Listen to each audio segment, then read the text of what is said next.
pour que le Seigneur puisse porter l'intérêt sur toi, il faut qu'il voie comment tu prends l'intérêt sur lui. Quel est l'intérêt que tu as porté à son endroit? Porter l'intérêt à l'endroit de Dieu, c'est d'abord porter l'intérêt à la parole de Dieu. Parce que la parole de Dieu, c'est lui-même. On dit au début, au commencement, était la parole de Dieu. La parole était avec Dieu, la parole était Dieu. Donc, lorsque tu commences à t'intéresser à la parole de Dieu, tu commences à porter l'intérêt à Dieu. Et Dieu, lorsqu'il regarde ses enfants, il constate que ses enfants n'ont plus d'intérêt pour lui. Parce que le conseil qu'il a donné à son serviteur Josué, lorsque son serviteur Moïse a été décédé, il est venu dire à Josué, Josué, mon serviteur Moïse est mort. Maintenant, lève-toi et prends le bâton et avance. Amen. Et pour lui demander d'avancer, il dit maintenant que ce livre ne se lance pas de ta bouche. Mais tu le jour et nuit. C'est là que je veux voir l'intérêt que tu as pour moi, pour mon œuvre et pour la mission dont je t'ai envoyé. Maintenant, aujourd'hui, on se rend compte que beaucoup de chrétiens veulent qu'un jour l'onction descende dans leur vie et que leur vie prenne un autre changement. Ça va prendre un changement tant que toi-même, tu n'as pas été investi au départ. Quel est le prix que tu as payé? Je vous ai dit une chose, c'est que rien ne vient par hasard. Rien ne vient parce que tu es prêt. On ne sera jamais prêt dans la vie. Je ne sais pas si on se comprend. Amen. On ne sera jamais prêt. Tout dépend de l'état de ton cœur à l'endroit de Dieu. L'état de ton esprit à l'endroit de Dieu. Dieu te donne des conseils. Et puis, au premier culte de dimanche, on constate que tu as ignoré tous ces conseils.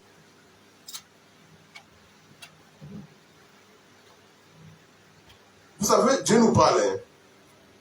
Vous savez ça? Dieu nous parle, beaucoup même. Dieu nous parle.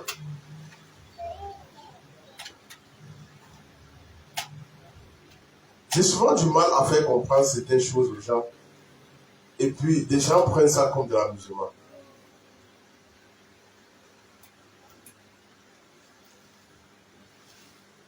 Vous savez, les choses auront une tournure.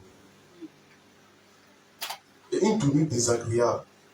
Je vous ai dit la dernière fois ici là, que l'année 2026 n'était pas une année où les choses seront trop faciles. Mais ça sera facile pour quiconque, c'est-à-dire décide de changer dans sa vie. Pas facile pour les gens qui sont fatigués.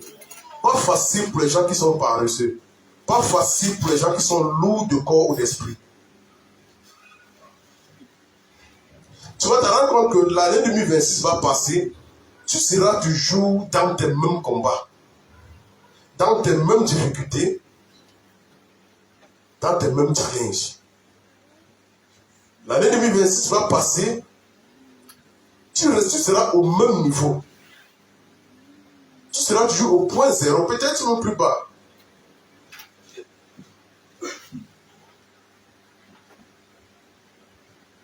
Tu n'auras pas évolué.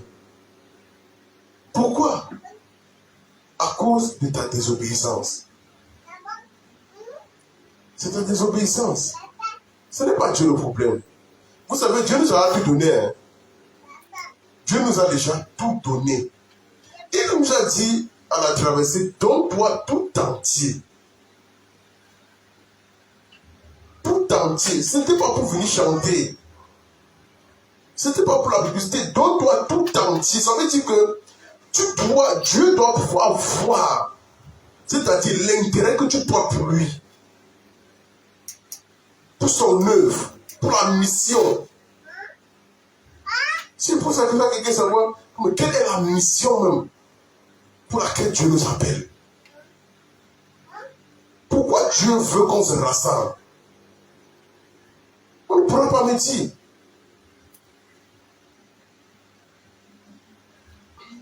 La Bible dit que c'est là-bas que Dieu envoie la bénédiction. La Bible n'a jamais dit que Dieu envoie la bénédiction à quelqu'un dans sa chambre. Ou bien sur son lit. Ou bien dans son salon, non.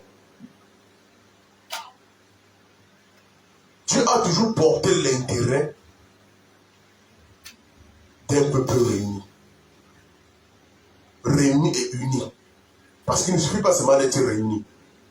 Mais il faut être réuni et uni. Ce qui crée beaucoup de freins et de déphasage dans le progrès des chrétiens, c'est le fait que les chrétiens ne sont pas unis. Mais ils sont réunis.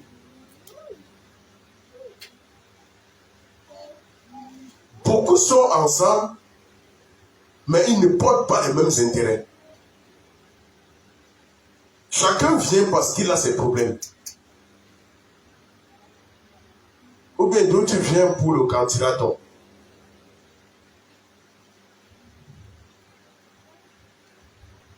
La vie chrétienne ne se mesure pas à la taille de tes bonnes actions dehors. Ça ne se mesure pas, c'est-à-dire à la taille de tous les biens que tu peux apporter dehors.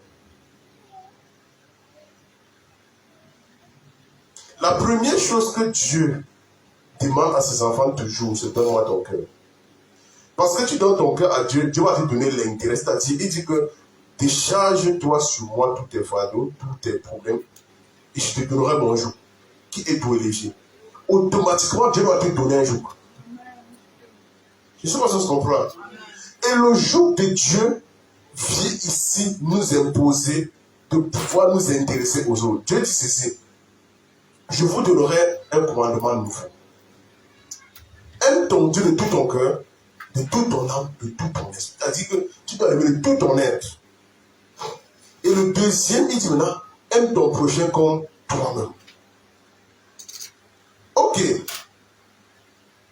Dans la fonction aime ton prochain comme toi-même, est-ce que tu arrives à t'aimer ou aimer ton prochain? Parce que si tu ne veux pas que Dieu te visite, si tu ne veux pas que Dieu te transforme, si tu ne veux pas que Dieu te façonne, c'est que tu ne t'aimes pas. Si tu ne veux pas que Dieu brise ce qui n'est pas bon en toi, c'est que tu n'aimes pas Dieu. C'est que toi-même tu ne t'aimes pas. Il y a souvent l'impression que cette personne-ci là, lui-même, il ne se veut pas du bien. Personne ne trompe Dieu. Hein. C'est pas pour rien que Dieu dit tu aimerais ton prochain comme toi-même. Vous voyez les gens qui détestent trop les personnes dehors, c'est parce qu'eux-mêmes se détestent. C'est-à-dire quand ils se regardent dans une classe, ils ne s'aiment pas. Ils se regardent, ils voient trop les défauts en lui. Quelqu'un va se regarder comme ça, il va voir qu'il a trop de boutons ici. Ou bien quelqu'un va détester sa vie.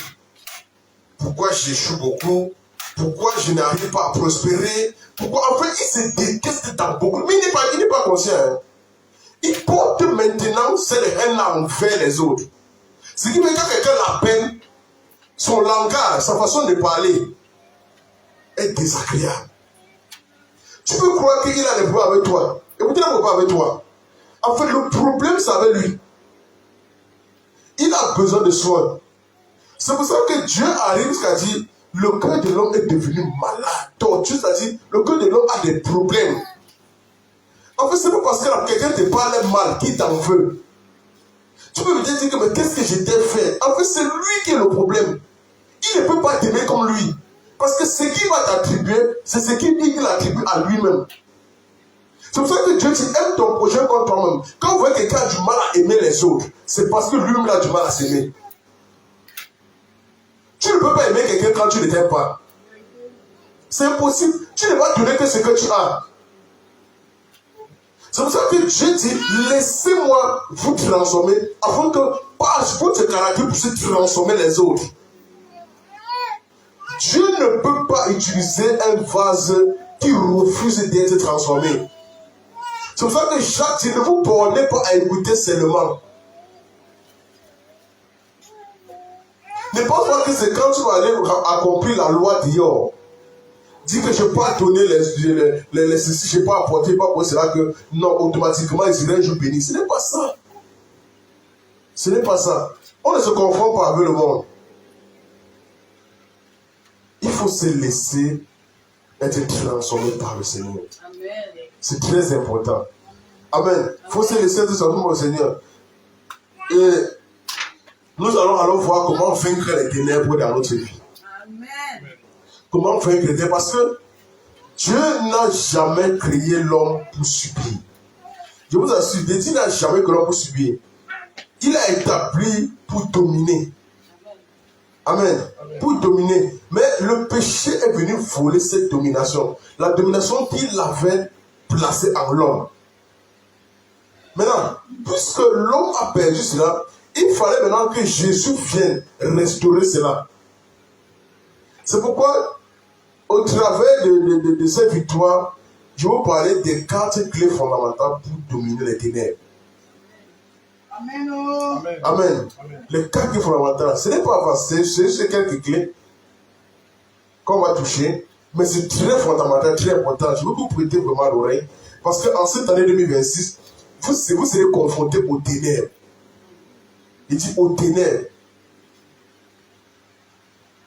Je vous assure, il y a des choses que j'ai vues, c'était pas bon. C'est pourquoi la Bible nous demande de pouvoir proclamer toujours ce que nous voulons voir. C'est pourquoi, même si les choses semblent comment, tu dois proclamer la prospérité dans ta vie. Tu dois proclamer la réussite.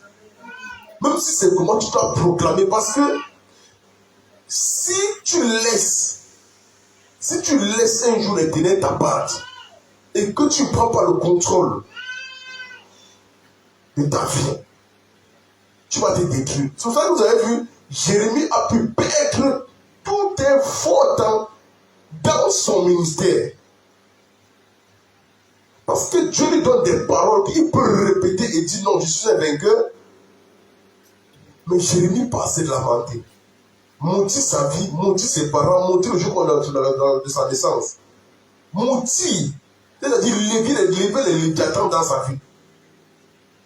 Avec ça, combien de fois vous pensez qu'il pouvait évoluer dans le ministère? Jamais. Il est appelé de Dieu. Oh, Paul dit, nous parlons, c'est parce que nous avons cru. Alors la chose que tu sors de ta bouche, c'est parce que tu as cru à ça. Donc n'accepte pas sortir les choses que tu ne veux pas voir manifester dans ta vie. Amen. Amen. La première clé, c'est croire en Jésus-Christ. Dans Romains 5, verset 14 à 17. Parce que la vraie domination commence par la foi en Jésus. Et c'est par lui que Dieu nous a donné l'autorité. Amen. Qu'a perdu Adam. Regardez, dans Romains 5, verset 14. La Bible dit, quand les païens... Non, non ça. Romains 5, verset 14. Ok. Cependant, la mort a régné depuis Adam jusqu'à Moïse. La mort. Écoutons très bien. On dit cependant, la mort a régné depuis Adam jusqu'à Moïse. Même sur ceux qui n'avaient pas péché par une transgression semblable à celle d'Adam. On dit même sur ceux qui n'avaient pas péché à une transgression comme pour Adam. On dit lequel est la figure de celui qui devait venir. On dit mais il n'en est pas du don gratuit comme de l'offense. Car si par l'offense d'un seul, il en est beaucoup qui sont morts, à plus forte raison, la grâce de Dieu et le don de la grâce venant d'un seul homme, Jésus-Christ, on dit, ont-ils été abondamment répandus sur beaucoup? On dit, et il n'en est pas du don comme de ce qui est arrivé par un seul et qui a péché. Car c'est après une seule offense que le jugement est devenu condamnation. On dit ça après une seule offense que le jugement est devenu condamnation. On dit tandis que le don gratuit devient justification après plusieurs souffrances. Donc après plusieurs offenses, on dit que tandis que le don gratuit devient plusieurs offenses, justification. Ici, on a entendu parler de la grâce de Dieu. Maintenant, comment est-ce que nous arrivons à user de cette grâce? Vous savez, aujourd'hui, les gens abusent tellement de la grâce de Dieu. Ils ne connaissent pas l'importance de leur salut. Je peux vous assurer, hein, c'est parce que tu vis comme ça que tu ne connais pas les profondeurs des ténèbres. C'est parce que tu ne connais pas. des gens qui vont te dire, je souffre beaucoup. Tu ne souffres pas. Vous ne connaissez pas ce qu'on appelle la souffrance. Vous ne connaissez pas. Il y a des personnes dehors que si Dieu vous montre leur vie, et si Dieu vous montre leur vie, tu ne vas plus jamais sortir le mot souffrance dans ta bouche. Il y a des personnes qui sont là comme ça, là. Ils ne peuvent plus jamais se lever sur un lit. Ils ne peuvent plus jamais rien faire sans qu'on ne vienne faire à sa place. Et tu vas venir dire que tu souffres. Tu vas venir dire que tu souffres. Est-ce que vous connaissez le terme souffrance? La Bible dit quand on dit Jésus a souffert. Peut-être on prend ça à la légère. Hein? Jésus a souffert pour nous. Dans le livre, écoutons très bien, dans le livre de Ésaïe 53, vous voyez Ésaïe 53, vous allez comprendre de quoi est-ce que je suis en train de parler.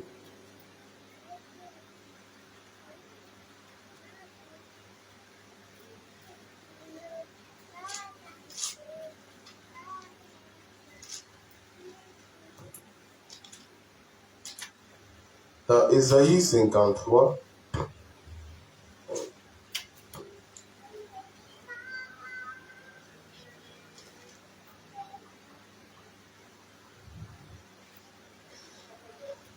la Bible dit au verset 4, cependant, ce sont nos souffrances qu'il a portées. On dit ce sont nos souffrances. Vous connaissez ce qu'on appelle les souffrances? On dit cependant, ce sont nos souffrances qu'il a portées.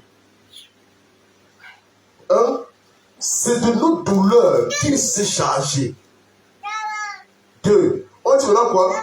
Et nous l'avons considéré comme puni. On dit qu'on puni, frappé de Dieu, humilié. On dit, mais il était blessé pour nos péchés, brisé.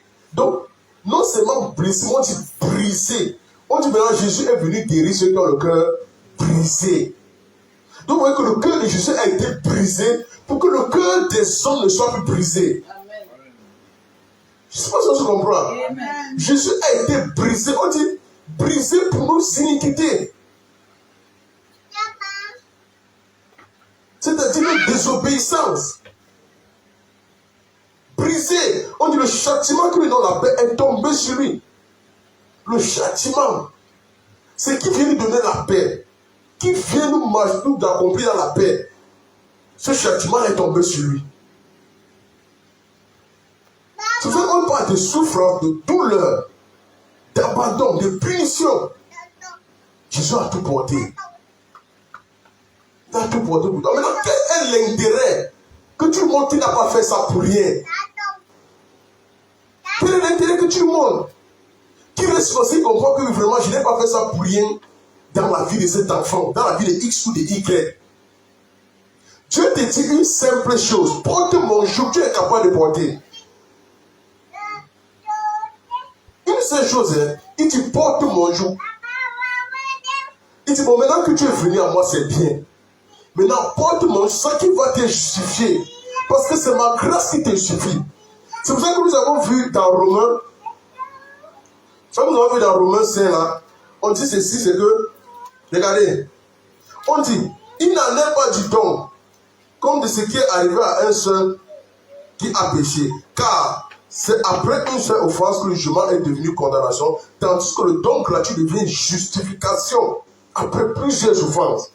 C'est-à-dire, après tous tes désordres, ton tort, c'est-à-dire, ta dépravation dans le monde, ton iniquité, ton vol, ton abandon, ton ridicule, Jésus vient et il dit bon maintenant au travers de tout ça, je porte ça.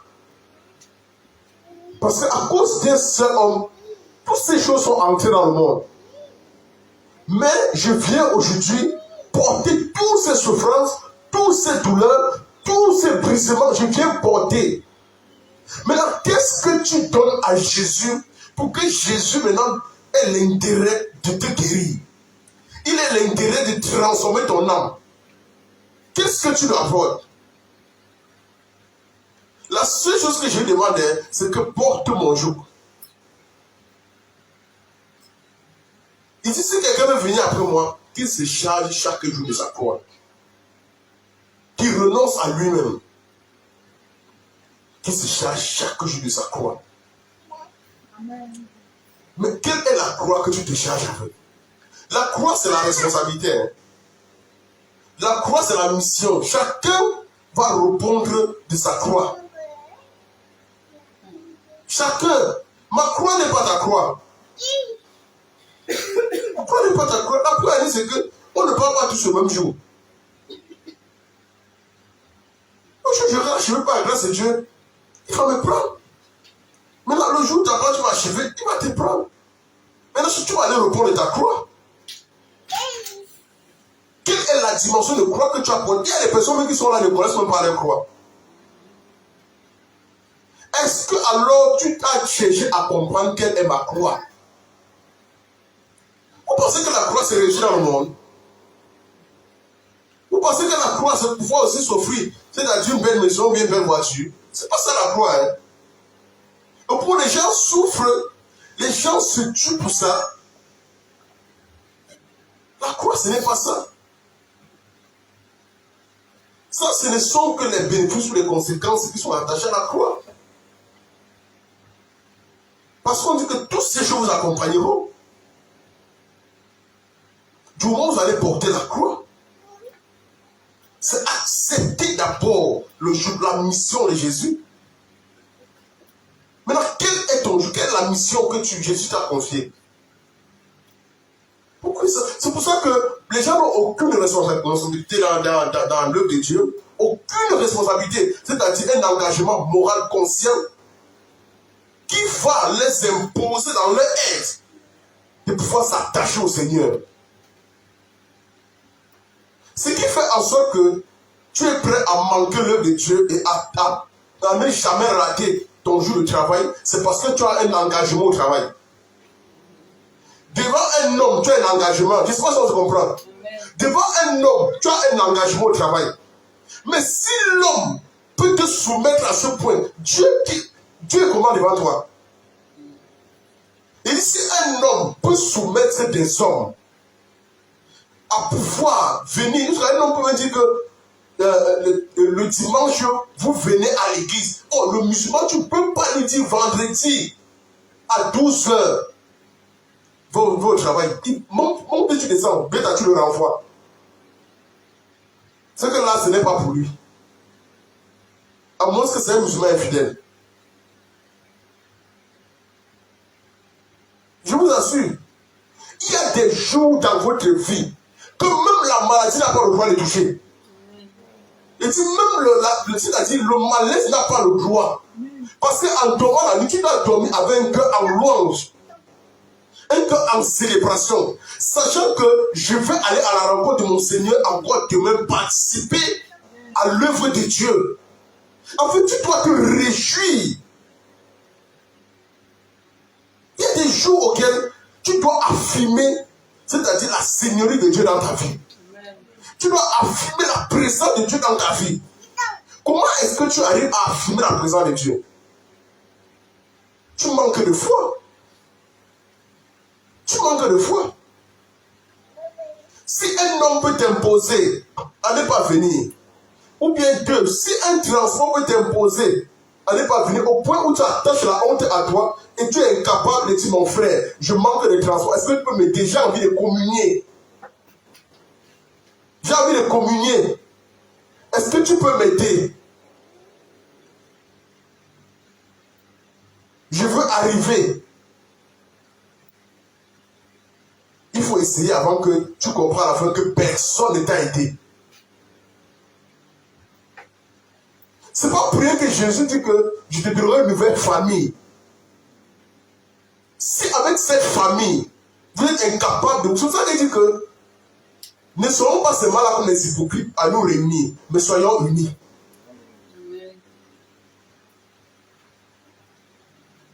T'as sûr? Quelqu'un là, tu dis que, bon, il faut t'attacher, il faut aimer le de Dieu. Ah, je sais, je n'ai pas fini parce que je manquais le transport. Est-ce que tu as demandé le transport là? Est-ce que tu as dit, je veux vraiment participer, mais je suis en difficulté? Qui connaît parmi tes frères et sœurs? Qui connaît? Personne ne connaît. Personne. Tu ne sais pas dans ta chambre là-bas, tout cas Dieu connaît, j'ai pas au transport. Qui ne dit pas que Dieu peut toucher l'amour de ton frère? La Bible est claire. Hein? Demandez et l'homme vous donnera. Demandez. Prie. Tu rends grâce à Dieu. Et tu dis à Dieu merci pour la famille que tu m'as donnée. Bénis ta famille spirituelle chaque jour. Prie pour ta famille spirituelle. Parce que ensemble, c'est ensemble que vous serez justifiés, vous allez faire des grandes choses.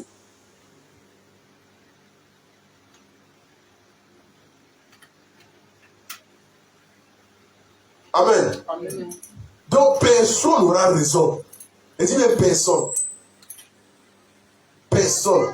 Quelle est l'alliance que tu as avec Dieu? Avec Jésus, quelle est l'alliance? Quelle est ton alliance? Aucune alliance. Parce que qui ne dit aucun engagement, dit aucune alliance. Parce que tu n'as pas d'engagement fidèle. La fidélité voudrait quoi? Ça voudrait que même si il y a quoi, Paul a dit, hein, quelles qu'en soient les hauteurs, les profondeurs, c'est-à-dire les principautés, les dominations, rien ne pourra venir le séparer. Du moment où Paul a pris cet engagement de s'attacher au Seigneur, aucune force céleste ne pouvait venir le dissocier de son engagement. Il a été fidèle envers le monde. Il a tout donné pour le monde. Le jour où il a compris que tout ce qu'il faisait ne glorifiait pas Dieu, le gars dit, et pourtant je pensais que j'étais en train de servir Dieu. À partir du moment-là, la grâce de Dieu l'a soutenu dans le zèle. Même comme cela a été difficile, il a tenu. Ton travail ne va jamais te sauver. Ton patron ne va jamais te sauver. Ni ta mère, ni ton père ne va jamais te sauver. Ton pasteur ne va jamais te sauver. C'est ton alliance. C'est le sang de Jésus. C'est la grâce de Dieu. Est-ce que tu reconnais la grâce de Dieu dans ta vie? Est-ce que tu reconnais cette grâce?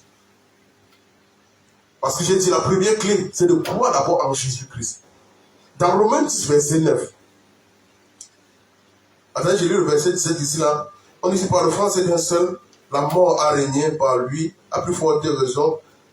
Ceux qui reçoivent l'abondance de la grâce et le don de la justice régneront-ils dans la vie par Jésus-Christ, lui seul. Ça, c'est ceux qui reçoivent l'abondance de la grâce et le don de justice. Ils vont régner par Jésus-Christ, lui seul. Amen. Ça, c'est ceux qui reçoivent. Parce que c'est pas parce que tu as donné ta vie à ce que tu as reçu. Hein. Il y a des gens qui sont là, ils n'ont même pas reçu. C'est-à-dire, tu as reçu quelque chose que tu as banalisé. Tu as attribué plutôt les éloges au monde qui a décrit ce que tu as, ce que Dieu t'a donné. Regardez dans Romains 19. La Bible dit, si tu confères de ta bouche le Seigneur Jésus, et si tu crois dans ton cœur que Dieu l'a ressuscité des morts, tu seras sauvé. Regardez, si tu confères de ta bouche, si tu crois dans ton cœur que Dieu l'a ressuscité des morts, tu seras sauvé. Maintenant, ici, Dieu est en train de s'adresser à tous ces hommes et à toutes ces femmes qui ont le mal de confesser la parole de Dieu. Vous savez, il y a des fois tu traverses des moments difficiles.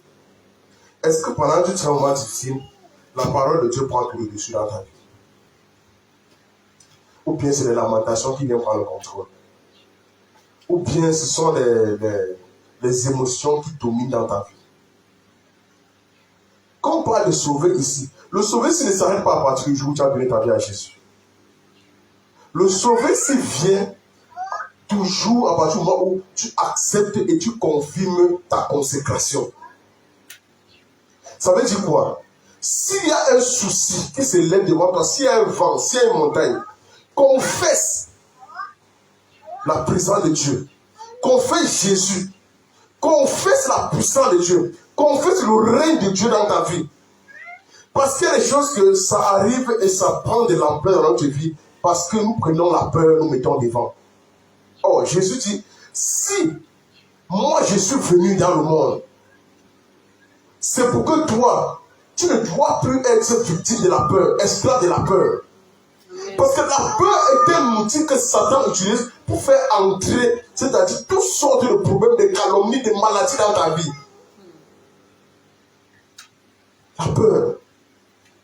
Il y a des gens qui ont la peur, qui ont peur de mourir tôt. Et vous savez, l'autre, Job dit, ce que je crains, c'est ce qui m'arrive. Et cette parole est vraie. La chose que tu crains, c'est ça que tu attires. Si tu crains Dieu, tu vas attirer Dieu. La chose que tu développes plus, que tu as plus le regard, c'est ça que tu vas attirer. Si tu as peur de d'autres choses, j'ai peur de mourir tôt, oh, j'ai des petits enfants. Oh. Non, confesse toujours. Même si les gens ont arrêté, décidé, fait des chemins dans les ténèbres pour te prendre tôt ou tard. Décide-toi, je vais vivre. Amen. Je vais vivre longtemps. Parce qu'il y a des promesses de la vie. Jésus dit, il nous donne la longue vie. Une vie prospère, heureuse, bienveillante. Il nous donne la longévité. Jésus nous promet cette vie. Et il nous donne les secrets pour avoir cette vie.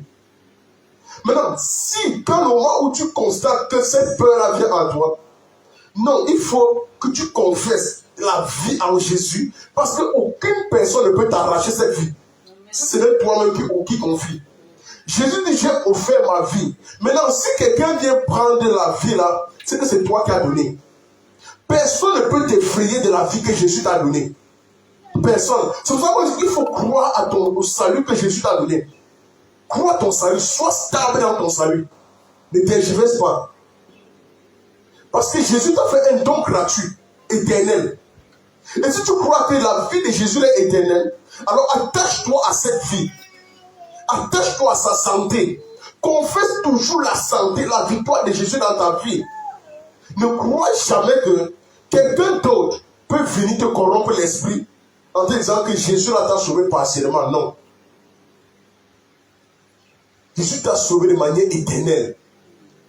Ton âme est sauvé de manière éternelle et crois en ça, peu importe les difficultés de la vie. Crois en ça. Confesse ça. Attache-toi à ça. C'est pour ça qu'il dit au verset 9, si tu confesses de ta bouche et si tu crois dans ton cœur, parce qu'il y a un problème de confession de la bouche et du point du cœur. Il y a rien qui confesse de la bouche, mais le cœur est très loin d'eux. Comment tu peux finir une prière ici, maintenant tu sors, tu doutes. Tu doutes. Ça veut dire, si ces choses encore établies dans ta vie, ça veut dire que Jésus n'a pas encore pu restaurer ton cœur. Il n'a pas encore pu guérir ton cœur brisé.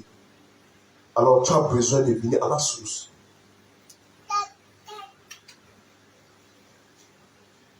Amen. Ils sont ensemble. Ok. La deuxième clé. Parce que sans vous mentir, sans Jésus, aucune victoire sur les ténèbres n'est possible.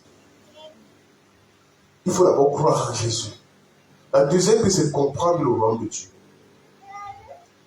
C'est comprendre le royaume. Vous savez, le royaume de Dieu est un système spirituel établi sur la terre à travers ses enfants. Tu dois savoir qui est ton Dieu. Comprendre qui est en lui. Donc tu dois savoir qui est ton Dieu. Regardez, la Bible dit dans Apocalypse 1, verset 8. Lisons ensemble Apocalypse 1. Apocalypse 1, s'il vous plaît. Prenez Apocalypse 1 là-bas. Verset 8. La Bible dit, il dit, je suis l'alpha et l'oméga. Il répète bien, je suis l'alpha et l'oméga. Dit le Seigneur, Dieu. Celui qui est, qui était et qui vient, le Tout-Puissant. Qui est ton Dieu? Quand tu confesses ton Dieu là, est-ce que tu crois qu'il est l'alpha et l'oméga? Celui qui est, celui qui était, celui qui vient, le Tout-Puissant. Est-ce que tu crois que c'est lui? Maintenant, dans Romains 8, au verset 29 à 30, remontons maintenant dans Romains 8. Nous allons comprendre quelque chose. Dans le verset 29 à 30. Regardez. Car ceux qu'il a connus d'avance, parce qu'il faut d'abord comprendre que tu es en lui. Jésus a accepté d'être caché en lui. Jésus a accepté d'être maître en lui. Afin qu'on ne te voie plus, mais que celui qui soit vu. Il dit ceux qu'il a connus d'avance. Il les a aussi prédestinés à être semblables à l'image de son Fils. Il les a prédestinés à être semblables à l'image de son Fils. Donc c'est une prédestination cachée qui doit être révélée. Révélée comment? Révélée au travers de ta consécration, de ton engagement, de ton amour. C'est par là que tu seras révélé. Il dit maintenant ici, de son Fils, afin que son Fils fût le premier-né d'entre plusieurs frères. Avant son Fils, c'est le premier-né qui soit toujours vu, qui soit toujours devant, qui prend toujours les coups pour tout le monde. S'il y a un premier-né dans une maison qui ne couvre pas tous les autres, c'est un mauvais premier-né. Parce que le premier-né est censé être celui-là qui prend les coups des autres, qui protège les autres, même au prix de leur vie. Parce que tu es celui qui a reçu la première éducation de la jeunesse des parents. Tu es celui qui a reçu la première éducation de la vigueur des parents. Vous savez, il y a toujours une différence entre les premiers et les derniers nés, non? Vous savez ça? Les derniers nés ont toujours l'absence, c'est-à-dire ils ont toujours la présence de l'esprit Dorothée, caressé du sens du poil. Parce qu'eux, ils sont venus absorber toute la vigueur des parents. Or, l'aîné, lui, il est celui sur qui on confie tout ça, toutes ses responsabilités, tous les clés, afin que maintenant, par lui, les autres maintenant le suivent. C'est pour ça que vous allez voir les premiers, les parents sont souvent rigoureux envers eux, pour leur donner l'exemple, afin qu'ils soient un exemple. Parce que s'il a raté sur la table des premiers-nés, le reste va échouer. C'est pour ça que quand il accouche le dernier, on laisse maintenant le soin au premier de diriger le dernier. Parce que c'est le parent qui élève le dernier né, l'enfant sera gâté. La moitié des parents, les enfants qui étaient élevés par leurs parents, derniers nés finissent pour être des enfants pourris. Quand c'est le parent qui élève les derniers, ces derniers nés-là la majorité sont bizarres. Il dit bizarre, si vous avez peut-être 5, 6, 7, 8 dans votre maison, et que c'est le parent qui a pris la peine d'élever le dernier là sera bizarre. C'est pour ça que maintenant, c'est Jésus-Christ, l'aîné, qui nous éduque. C'est Jésus qui est l'aîné, qui vient nous confier l'enseignement, qui vient nous responsabiliser. C'est Jésus qui dit, vous allez recevoir mes parents parce que mes parents viennent du Père. Or, l'aîné que vous voyez est celui qui a reçu tous les instructions du Père. Maintenant, il va seulement transmettre tout ce qu'il a reçu du Père. Je ne sais pas si vous comprenez. Il va te transférer tout ça. Maintenant, Jésus est celui-là. Il dit c'est sa grâce qui enseigne. Donc c'est lui-même qui nous porte à la croissance. Or, la Bible dit quoi? Jésus, étant l'aîné, venu sur la terre nous donner servir d'exemple. On dit Jésus croissait en statut et en connaissance. Donc, Jésus a pris le temps de grandir devant Dieu, devant les hommes, pour nous donner aussi par lui de grandir ainsi. C'est pour ça qu'il est l'exemple en tout. Il est l'exemple en tout. Il est l'exemple en amour. Si quelqu'un m'aime,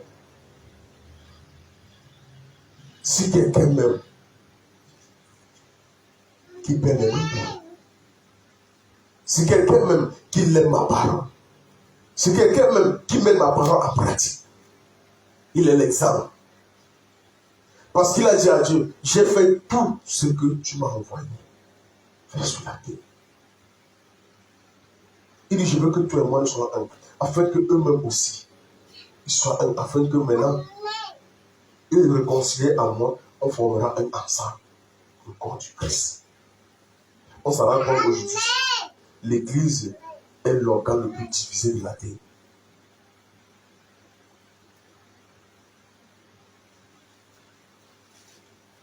Oh, la Bible dit, regardez bien, on était au verset, dans Romains combien? Romains 8, verset 29. Car ceux qu'il a connus d'avance, il les a aussi prédestinés à être semblables à l'image de son Fils, afin que son Fils fût le premier d'entre plusieurs, et ceux qu'il a prédestinés, il les a aussi appelés. Et ceux qu'il a appelés, il les a aussi justifiés. Et ceux qu'il a justifiés, il les a aussi glorifiés. Amen. Il les a aussi glorifiés. Donc c'est pour vous dire que Jésus nous donne, c'est-à-dire l'essence de notre gloire. Il nous donne l'essence de notre justice et l'essence de notre élévation, de notre protection. Parce que c'est en Jésus que nous sommes appelés. C'est lorsque le jour que tu donnes ta vie à Jésus que tu comprends la fonction de ton appel. Parce que tu peux entendre que tu es appelé de Dieu, mais c'est le jour que tu entres en Jésus que tu commences à comprendre même quelle est l'orientation de ton appel. Tu ne peux comprendre l'orientation de ton appel hors de Jésus, c'est impossible. C'est en Jésus que tout s'éclaircit. Parce que c'est Jésus qui son esprit lui-même qui illumine les yeux de ton cœur. Afin que tu vois et tu comprennes où est-ce que tu es en train d'aller. Amen. Je ne sais pas si c'est clair. Amen. Donc, il faut comprendre que ta domination commence avec la révélation de ton identité. Ta domination commence avec la révélation. C'est-à-dire, quelle est ton identité? Parce que Dieu, pour régner, il sait qui il est. Vous avez vu l'Apocalypse 1, verset 8. Vous avez vu ce que Dieu dit, n'est-ce pas? Il est l'alpha, il est l'oméga. On dit le Seigneur, celui qui est, celui qui était, celui qui vient, le Tout-Puissant. Il connaît qui il est. Mais toi, tu ne peux pas ébattre, régner sans connaître qui tu es. D'où tu viens. Tu ne peux pas.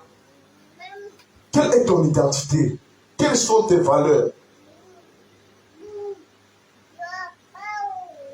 Amen.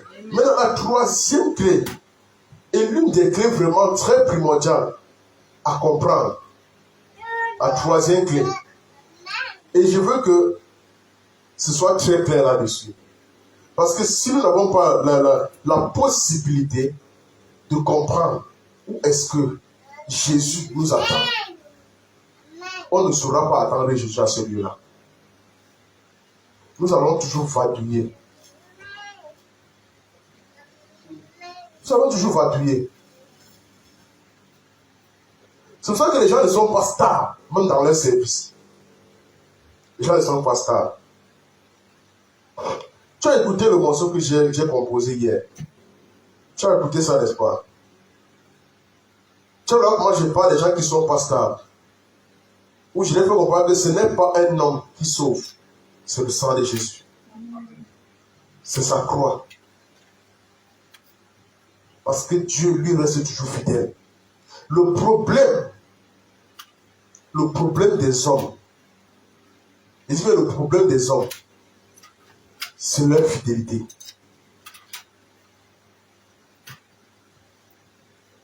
À quoi est-ce que tu es fidèle? Ton problème n'est pas que Dieu ne pense pas à toi. Hein. Ton problème, c'est ta fidélité. À quoi est-ce que tu es fidèle? Ne dis pas Dieu t'a abandonné. Mais à quoi est-ce que tu es fidèle?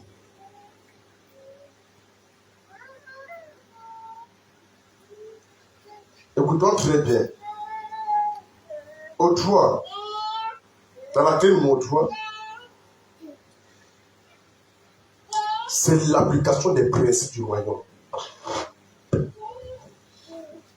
C'est l'application des principes du royaume. C'est-à-dire appliquer les principes du royaume.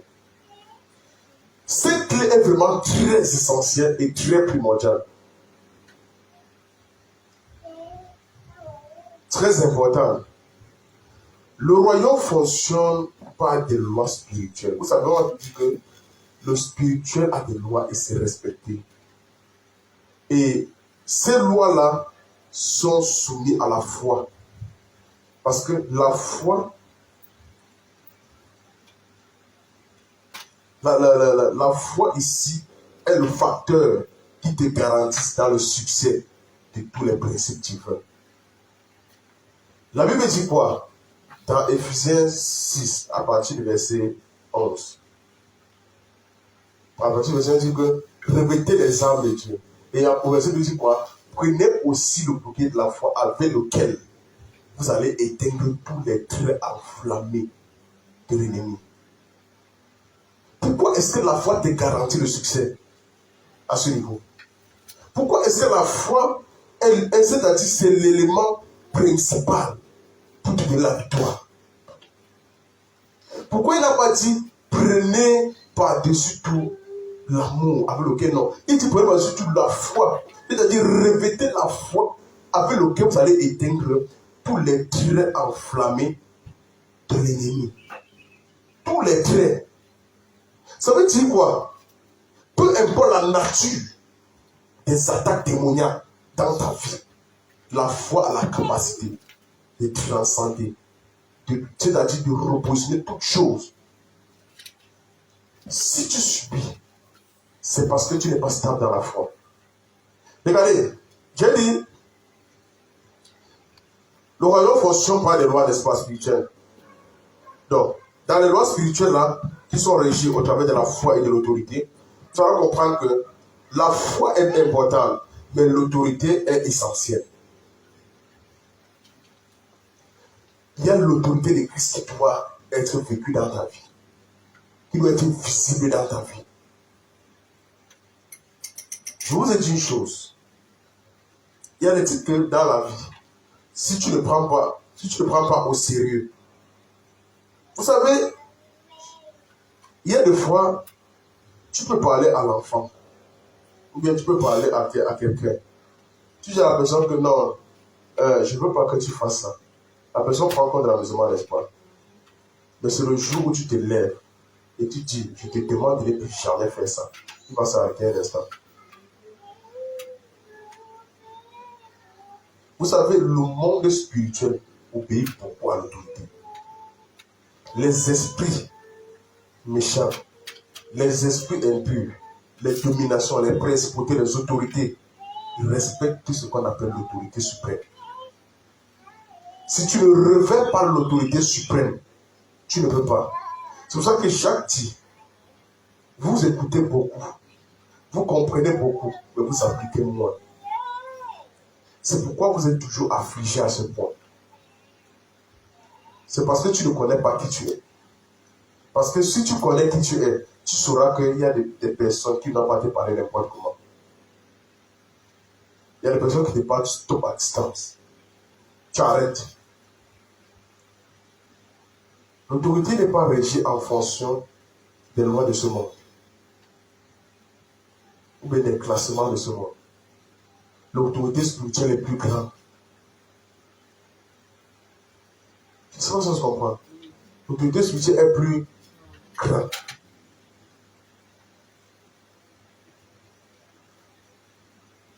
Vous avez écouté, vous avez suivi la réunion qu'on avait fait du pasteur Ali, où le père a pris un exemple.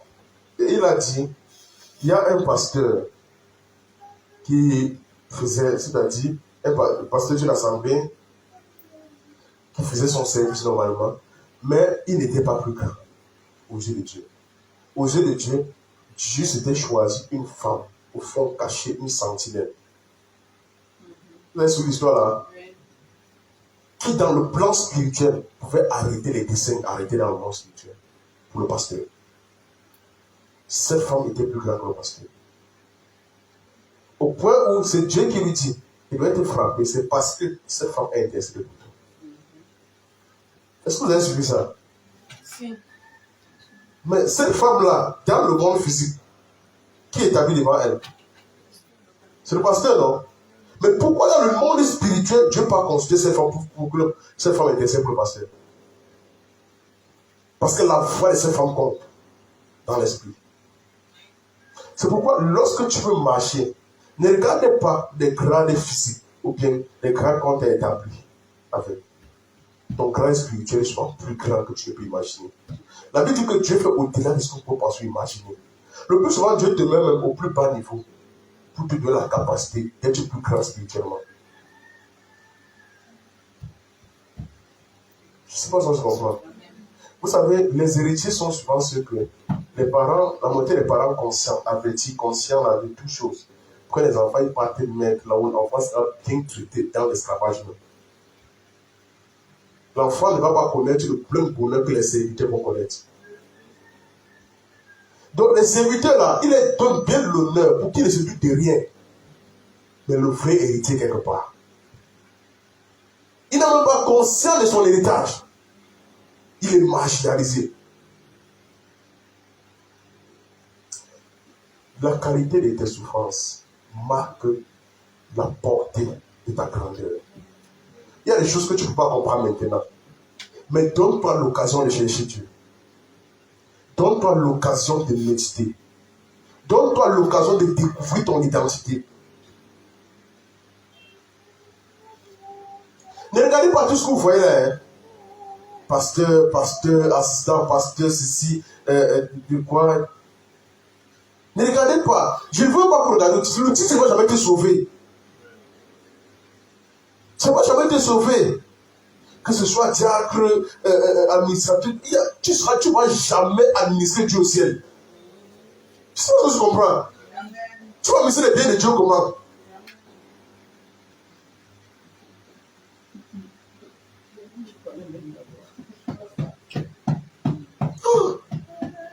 Tu vas aller enseigner qui est au ciel.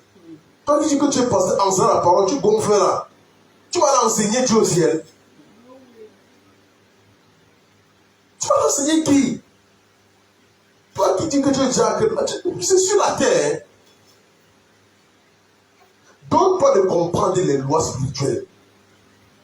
Donne-toi de comprendre qui tu es dans l'esprit. Quelles sont les voies spirituelles qui impactent dans ta vie? Quel est ton degré de consécration, de renoncement? C'est ça qui est important.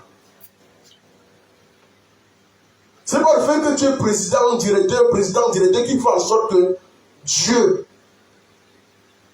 là, il va t'élever au-dessus de tous les hommes, c'est faux. Reste là et ne cherche pas à travailler ta consécration. Tu vas voir comment tu seras. Demain, tu vas jalouser les autres en disant, mais pourquoi c'est les autres qui prospèrent, toi ne prospèrent pas? Commence à travailler à ta prospérité. Commence à travailler à la prospérité de ton ministère. Commence à travailler à l'élévation de la grâce de Dieu dans ta vie. La Bible dit, les hommes arrosent, mais c'est Dieu qui fait croître. Aucun homme ne va faire croître.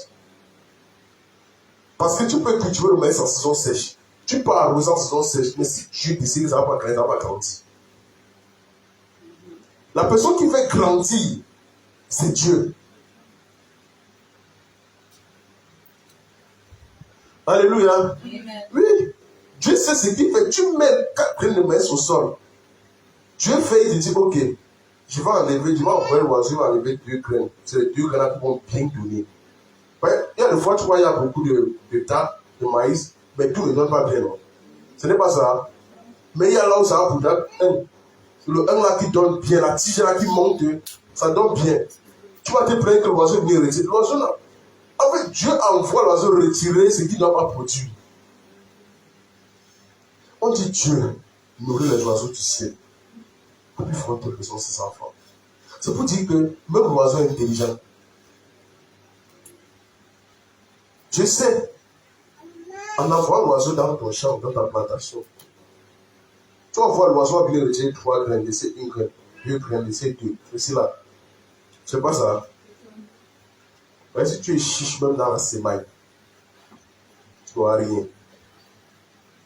Non, parce que une graine peut produire que tu vas mettre 1 graine au sol. Ne sois pas chiche dans la semaille. Dans ta vie, on dit à celui qui donne peu, il récoltera.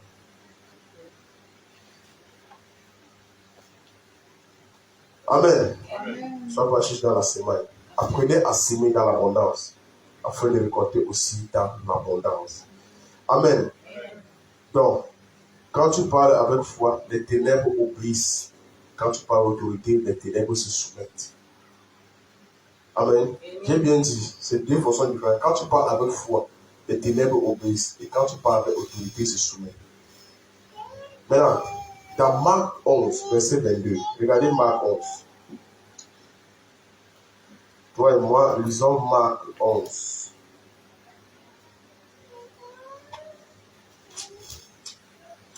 Dans Marc 11.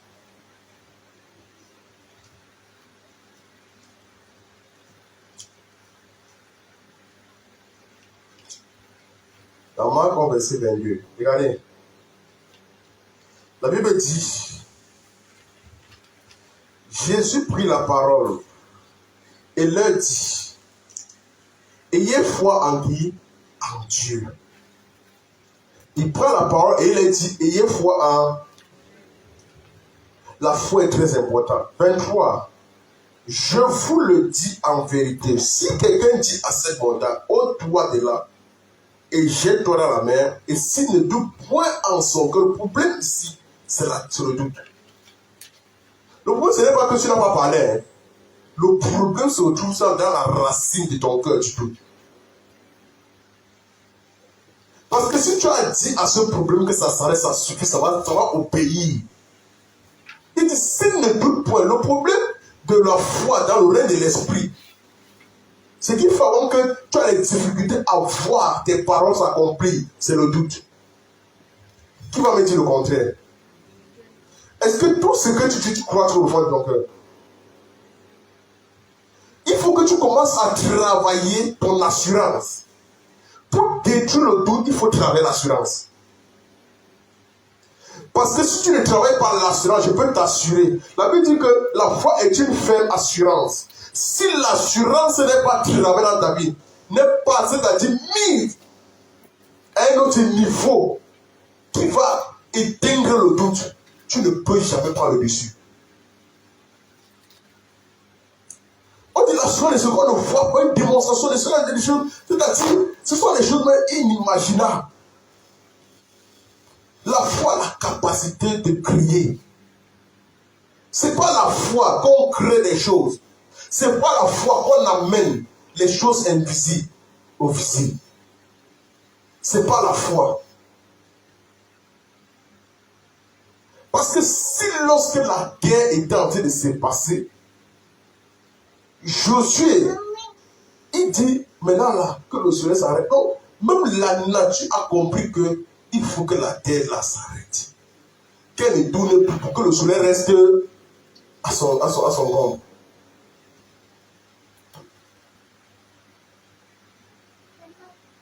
Il a dit ça avec foi. Comment quelqu'un, ça n'a jamais existé, comment lui il a pu imaginer ce jour qu'il peut dire que stop, ça s'arrête? Comment il a pu imaginer une chose pareille? Mais toi, aujourd'hui, tu vas me dire que c'est impossible. Tu peux me dire que c'est impossible. Quelqu'un qui a fait descendre le feu, Élie, du ciel. Toi, tu vas me me dire c'est impossible. Comment? Comment? Tu vas me dire c'est impossible?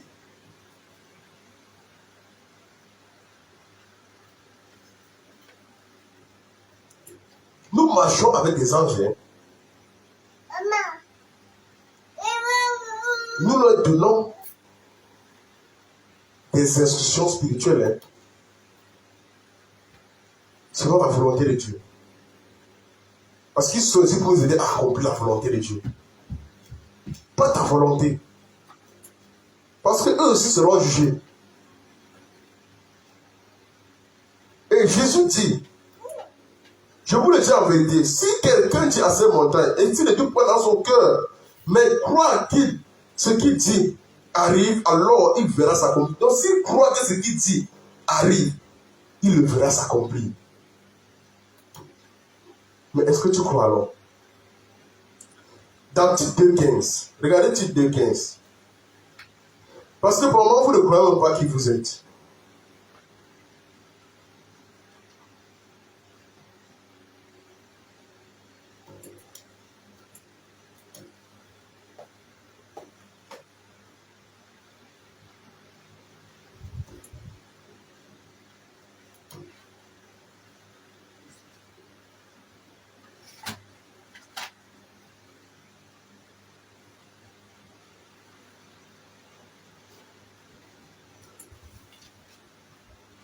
Dans Tite 2.15, ils sont là-bas. Amen. Il dit ces choses, exhorte et reprend avec pleine autorité, que personne ne te méprise. Il dit ces choses, exhorte et reprend. Dis ces choses. Vous savez, le peuple est devenu tellement, c'est-à-dire avare et attaché à leur propre vomissure, au point où le peuple n'aime plus qu'on les reprenne. Il n'aime plus. Tu reprends quelqu'un sur quelque chose, il va te dire comment tu l'as blessé.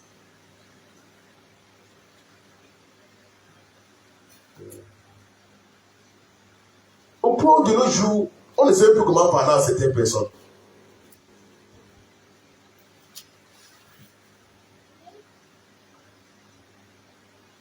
Parce qu'il faut qu'il vienne avec son esprit, ses intentions, ses caprices, son désordre, et tu vas l'accepter comme ça. On n'a pas dit qu'on va t'accepter comme ça pour toujours. Jésus a dit, venez à moi tel que vous êtes. Maintenant, je vais vous transformer. Si tu viens à moi tel que tu es, je t'ai accepté tes caprices, non. Maintenant, devant moi, je vais détruire tes caprices. Je vais briser tes caprices. Je vais t'amener à être une nouvelle version de toi. La même version, une version que tu n'aurais jamais imaginée. Ne viens pas me dire que je suis comme ça, laissez-moi comme ça. Ça veut dire que tu ignores complètement tout l'œuvre de la croix. On a envie de te dire que tu dois briser l'esprit de mensonge dans ton âme, ou bien de vol. Toi, tu te dis, laissez-moi comme ça. La jalousie, on doit chasser ça. Tu ne veux pas. Tu veux jalouser les autres. Ma tante est là, mon oncle est là. Laisse la tante là tranquille. Ce n'est pas elle qui façonne ta vie. En fait, tu te laisses esclave du mal pour que le mal façonne ta vie. Lorsque tu viens à Jésus, Jésus veut te transformer. Maintenant, lorsque tu viens ça, laisse-toi être transformé. Arrête de trouver des raisons. Arrête. Amen. Amen. C'est pour ça qu'il dit dans Tite 2.15, il dit ces choses, exhorte et reprend avec une pleine autorité, que personne ne te méprise. Que personne. Parce qu'on pense aujourd'hui que beaucoup de gens sont méprisés parce qu'on refuse d'accepter la vérité. Par conséquent, on va te mépriser et on va tuer ton zèle. Si Dieu t'a placé sous quelqu'un, tu lui dois obéissance. Amen. Tu lui dois obéissance. Et sache que cette personne a le droit de te reprendre. Gloire à Jésus. Amen. Et c'est pas si on est ensemble. Amen.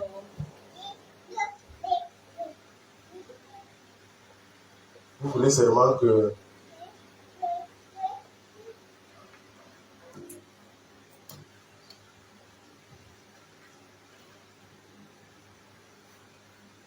vous savez, il y a une chose avant de toucher, toucher le quatrième et le dernier point. Il y a une chose que je vais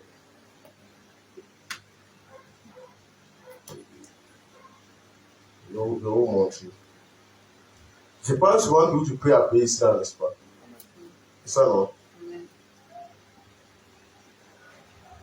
Est-ce que vous savez que le prix à payer, c'est pas niveau, et c'est pas degré de,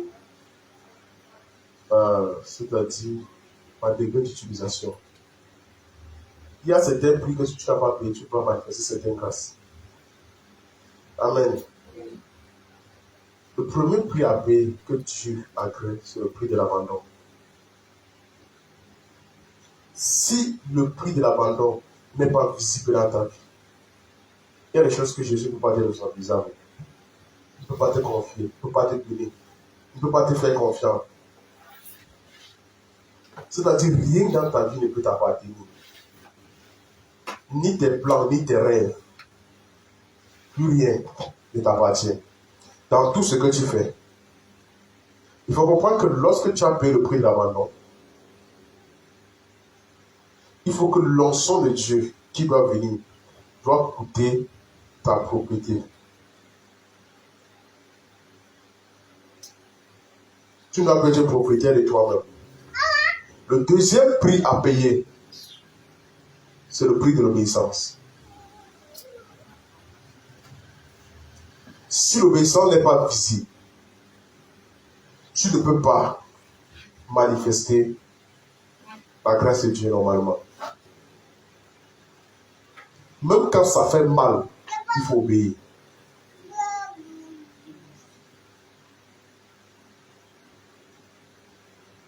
Il y a des instructions de Dieu qui brisent ton cœur. Mais l'obéissance qui est retardée, ça menace toujours le flux et l'écoulement de la grâce. Il y a des choses que Dieu veut qu'elle avance comme ça, tu l'avances pas, ça retarde, ça bloque le flux de la grâce. Le troisième prix à payer, c'est le prix de la solitude. Quand tu as quitté le prix de l'abandon, deuxième le prix de l'obéissance, le troisième c'est quoi? C'est que Dieu va te plonger dans la solitude, tu seras seul. Tu auras l'impression que tout est vide autour de toi. Dieu te plonge dans un esprit de solitude. Dieu va te mettre dans l'eau, personne ne sera là pour te suivre, tu vas parler avec personne. Même si tu parles de cet esprit, il ne te réagit, il ne comprend pas. Parce qu'il faut savoir que les profondeurs nécessitent la séparation. Pour entrer dans les profondeurs, il faut être séparé. Quand tu commences à entrer en profondeur, sache que tu te déconnectes du monde. Le quatrième,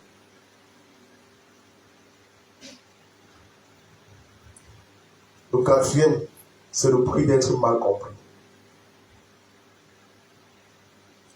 Tout ceci, c'est pas niveau. Le quatrième, c'est le prix d'être mal compris. Pourquoi? Beaucoup de gens vont juger ce qu'ils ne peuvent pas discerner dans ta vie. Beaucoup de gens vont juger, c'est-à-dire ce qu'ils ne peuvent pas comprendre dans ta vie.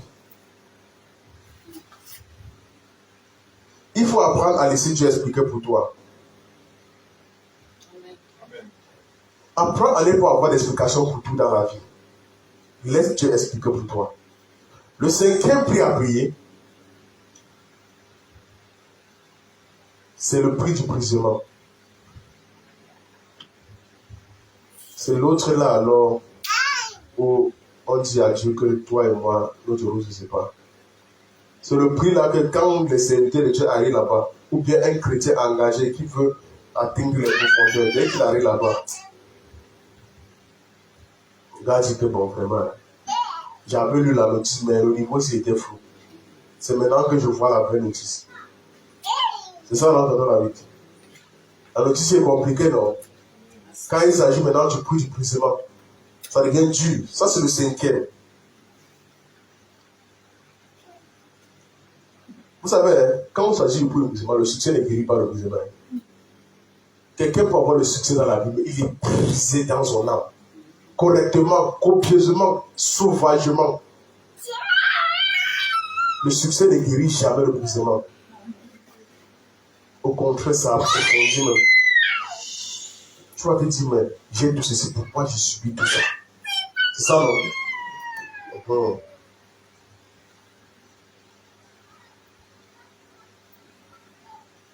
Le 6e, c'est le prix de la discipline. Dans tout ce que tu fais, s'il n'y a pas de discipline, rassure-toi, tu perds ton temps.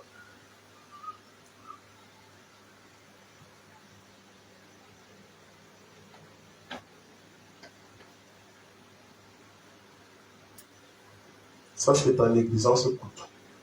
C'est tellement coûteuse. Mais du moment où tu commences à marcher dans la discipline, parce que ta vie doit être disciplinée. Et le 7e prix maintenant, qui est le dernier, et le plus, on appelle ça quoi? Et les gens, quand ils arrivent ici, là, dis à Dieu que si c'est ça qui va me faire marcher sur le laisse-moi. C'est le 7e. C'est de laisser prendre Dieu. Dieu prend toute la gloire. Laissez Dieu prendre toute la gloire. Le prix est souvent Dieu. Les hommes aiment être acclamés dehors. Les hommes aiment être vénérés, honorés. Il y a des gens que si tu ne les honores pas, oh là là, ton ciel se ferme. C'est ça, non? Ce n'est pas ça.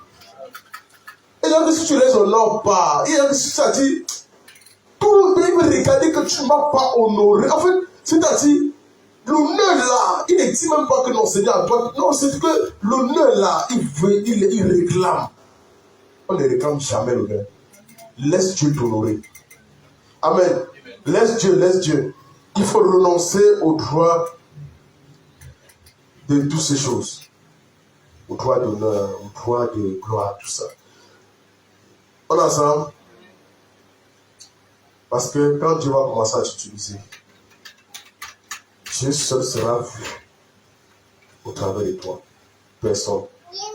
Parce que l'onction coûte tout. Ça coûte tout.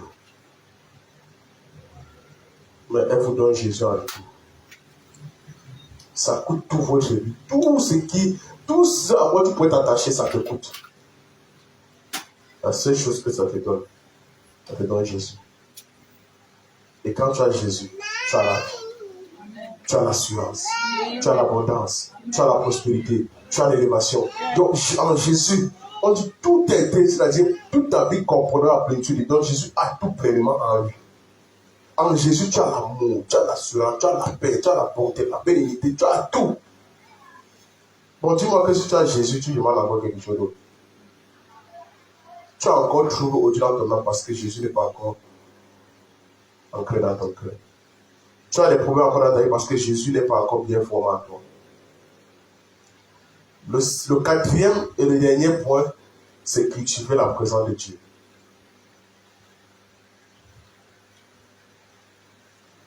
Quatrième et dernier clé. Ici, j'ai d'abord ressorti les 7 prix à payer pour revêtir l'onction de Dieu. Parce que l'onction coûte tout. Maintenant, le 4e point de notre clé que nous allons traiter ici, c'est cultiver la présence de Dieu. Vous savez, la domination ne vient pas par la chair, mais ça vient ici par une intimité avec Dieu. Par une particularité avec Dieu. Par quoi est-ce que tu es particulier? Par quoi? Vous savez, je vais lire un passage dans Matthieu 6, verset 6. Dans Matthieu 6, ok, si on regarde dans Matthieu. Merci. Je peux simplement ouvrir Matthieu 6, verset 6. Dans Matthieu 6, verset 6, il faut vraiment, il y a quelque chose que Dieu nous interprète toujours, c'est de rester connectés. Chaque jour, à sa présence. Chaque jour. Pas un seul jour ne passe sans que tu n'aies expérimenté la présence de Dieu dans ta vie. Chaque jour, tu dois avoir un témoignage de la présence de Dieu. Chaque jour. Jésus dit que chaque jour, il s'est retiré. Chaque jour, il partait. Mais chaque jour. Il faut que chaque jour. Il faut qu'à partir de chaque jour, ta vie commence à avoir une représentation divine. Chaque jour, tu as une représentation divine. Matthieu 6, verset 6. Écoutez très bien. La Bible dit, mais quand tu pries, entre dans ta chambre, ferme ta porte et prie ton Père qui est dans le lieu secret. Et ton Père qui voit dans le secret te le rendra. Prie ton Père qui est dans le lieu secret. Et ton Père qui est dans le secret te le rendra. Quand tu pries, ferme ta porte. Donc lorsque tu es dans ton intimité, rassure-toi que tu as, c'est-à-dire, tu as créé la solitude autour de toi afin que ton attention soit focalisée uniquement sur Jésus et sur Jésus seul, sur sa parole, sur ton amour. La Bible dit dans 1 Thessaloniciens 5, verset 17. Quand on met 1 Thessaloniciens 5, 1 Thessaloniciens.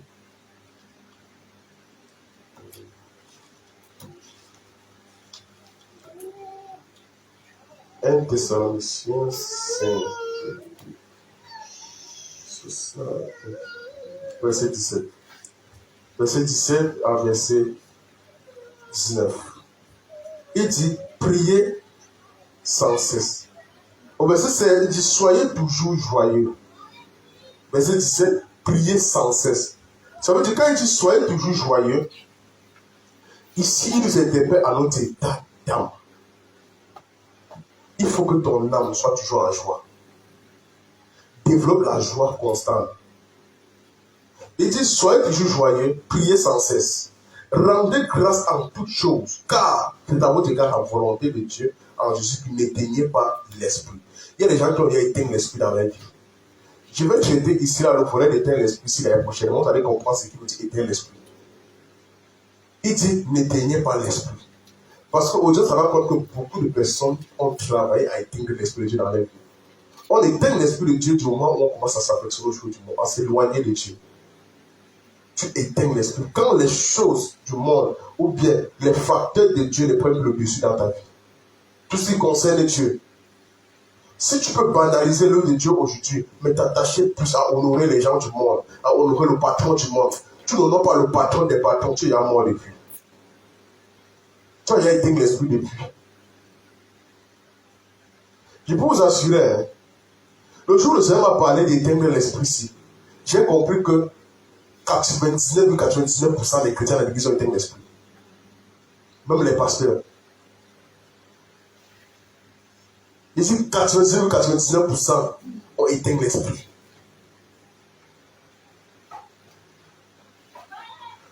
Tu n'as pas conscience, tu es sûr que tu sais Dieu. Hein?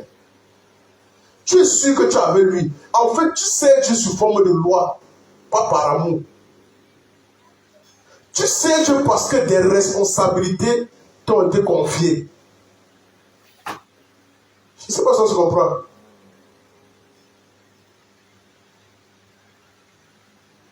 Je ne sais pas si on voit le jour venir.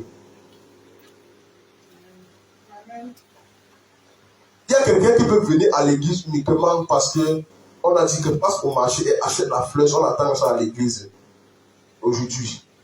Donc lui-même, si c'est qu'il va venir le soir, il n'y a pas de problème. Mais s'il vient à l'église déposer ça, c'est qu'il a rempli sa mission la journée. Vous savez ça, non? Le plus important, ce n'est pas la fleur que tu apportes. Le plus important, c'est la communion.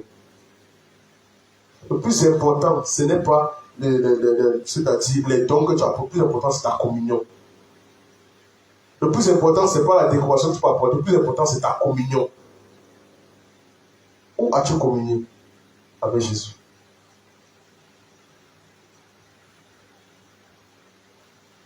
Je vais vous parler de ça plus tard. Je veux que votre esprit soit stable. Pour que cette année, on n'éteint pas l'esprit dans notre vie. Parce que sans vous mentir, quand le Seigneur m'a montré, c'est montré comment son église, l'église a éteint. C'est ça que l'esprit, le revêtement n'arrive plus à descendre. Il dit que le revêtement ne peut pas descendre sur des personnes qui ont éteint l'esprit. C'est impossible. Le revêtement ne peut pas.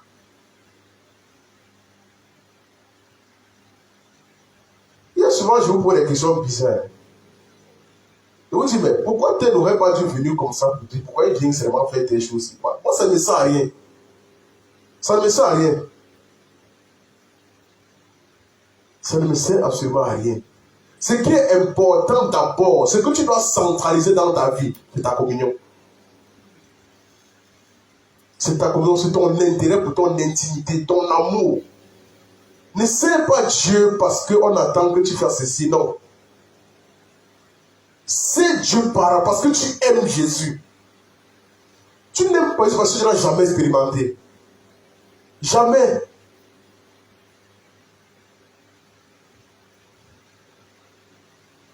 C'est ça, non? Deux sont venus à traverser parce qu'ils vont manger la nourriture de maïs. C'est pas ça. Ouais, tu vas plus faire la nourriture. Donc voilà. Tu vas plus faire. La prochaine fois, tu vas aller préparer la nourriture d'exhortation. C'est ça qu'ils vont manger. C'est l'agapé là-bas le jour-là. Après, quand tu as agapé le nourriture, là, les gens ne comprennent plus rien.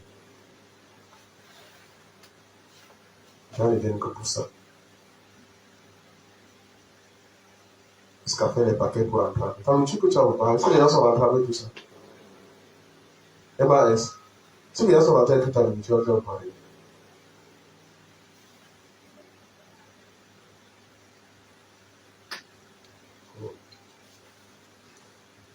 Be careful, hein.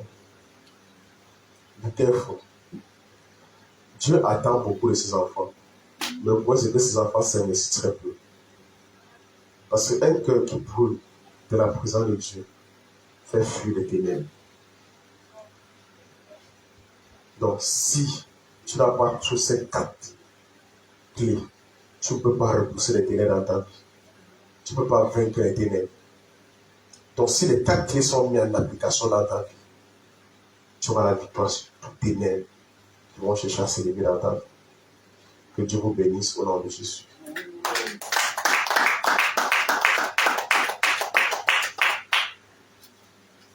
Je déclare sur ta vie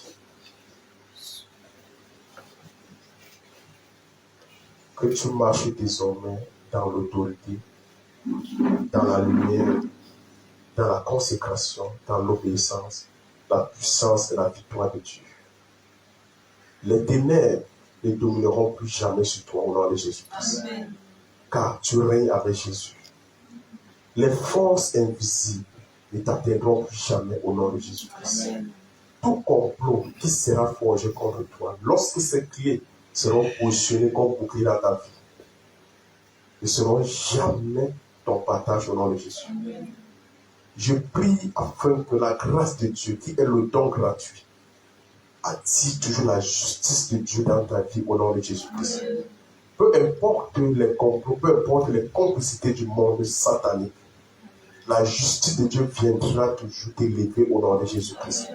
Je prie afin que tu aies une foi stable, une foi orientée et une foi transcendante au nom de Jésus. Une foi qui t'amène à pouvoir vaincre la peur, vaincre la timidité, vaincre le doute au nom de Jésus.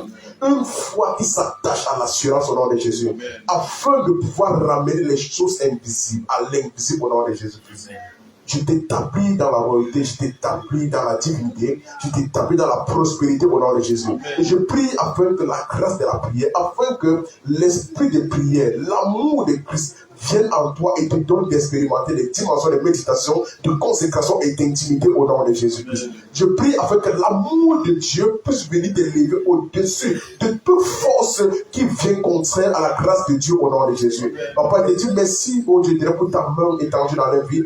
Merci de les distinguer. Que ton sang, Père, se répande sur chacun au nom de Jésus. Que cette assemblée, au Dieu de soit prenant ton sang, Seigneur. Et que toute personne connectée, Seigneur, de proche ou de loin, Papa, qu'il soit béni, impacté, transformé, régénéré au travers de cette parole au nom de Jésus. Papa, que ta puissance, au Dieu de libéré dans ce sermon, Papa, que cela vienne donner à tes enfants de pouvoir implémenter, mettre en pratique cette pluie au nom puissant de Jésus. Merci pour ta grâce, merci pour ton esprit, merci pour tes anges, ô Dieu éternel. Reçois toute la gloire, tout l'honneur. C'est au nom puissant et glorieux de Jésus nous avons prié. Amen. Amen. Amen. Gloire à Jésus. Amen. Amen.